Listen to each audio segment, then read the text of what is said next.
Yeah, can you answer yes or no? Ghost project? Can you turn on the microphone, please?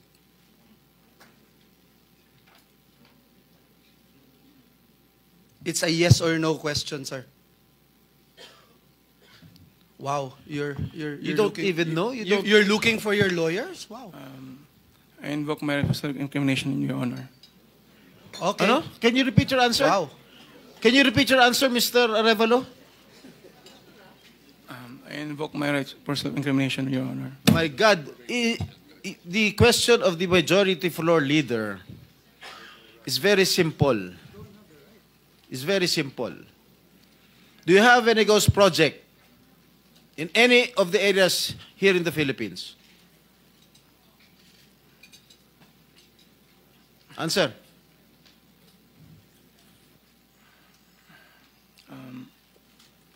Dahil may mga usapin po na kakasuhan yung mga kontraktor ng DPWH po at parte ng ulat ng Senado na magpagrekomenda ng paghahain ng kaso laban sa resource person, ang payo ng aking mga abogado ay huwag magsalita sa panahon na ito dahil anumang pahayag ko sa pagsisiyasat. Sino utos sa'yo na huwag magsalita?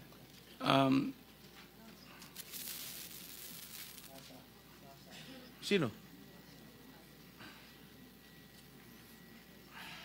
May binabasa ka ba? Ginawa ko po, Your Honor. Ano binabasa mo? Pasensya po kasi kinakabahan po kasi po. It is only answerable by yes or no, Mr. Arevalo.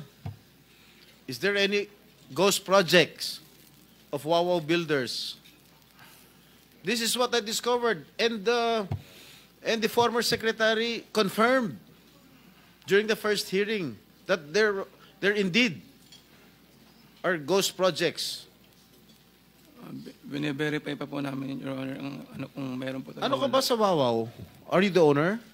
Yes po, Your And Honor. you should know. Majority Leader, it's your